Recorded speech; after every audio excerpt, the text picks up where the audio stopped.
Cesar E. Chavez was a humble Mexican-American who fought for migrant workers' rights. Cesar was born on March 31st, 1927 on a small farm near Yuma, Arizona. He was influenced by his mom and grandma to not use violence. In school, it wasn't easy for Cesar. For example, he got hit with a ruler on his knuckles for speaking Spanish.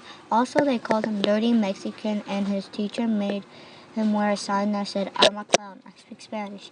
Even though school was hard for Cesar, he persevered and learned as much as he could. He quit school in 8th grade not because it was hard, but his family needed him. His father was injured in an accident and could not work to support the family. Cesar was dedicated to his family to work and help them. Cesar was a young man when he continued to help his family. He worked in the fields as a migrant worker. The conditions of the migrant workers were bad. The migrant workers had no clean water, lived in broken down shacks, and were forced to work long hours with little pay. Cesar knew this was unjust. When Cesar was 19, he joined the Navy in 1944. When Cesar was in the Navy, he witnessed that other people suffered pain and prejudice. After 2 years, Cesar returned home from the Navy to continue working in the field. Cesar fought for migrant workers' rights. One thing he fought for was their working conditions. The conditions he fought for were clean water, lunch breaks, and the control of pesticides. Another reason he fought for were better living conditions. These are basic rights that everyone should enjoy. Cesar began his quest to help people. In order to get these basic rights, he needed to unify people and get support. In 1962, Cesar and his wife Helen Fabella moved with their 8 children to Delano, California in order to create a farm workers union.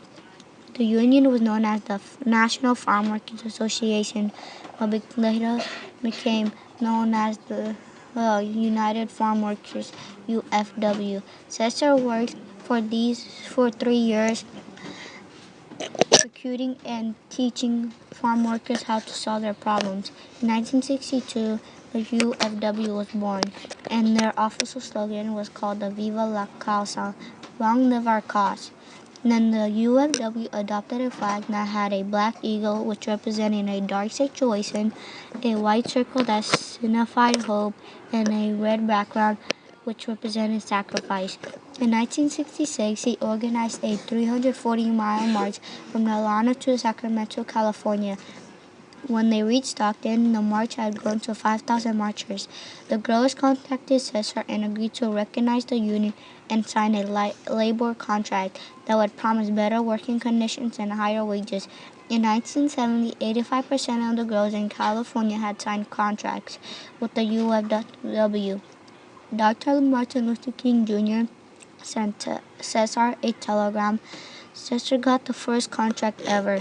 In 1978, the union had 100,000 members and won a contract in the 1980s. Cesar traveled to the Midwest and the Eastern states to teach about dangerous pesticides. In 1962, Cesar was granted an honorary doctorate degree by the University of Arizona.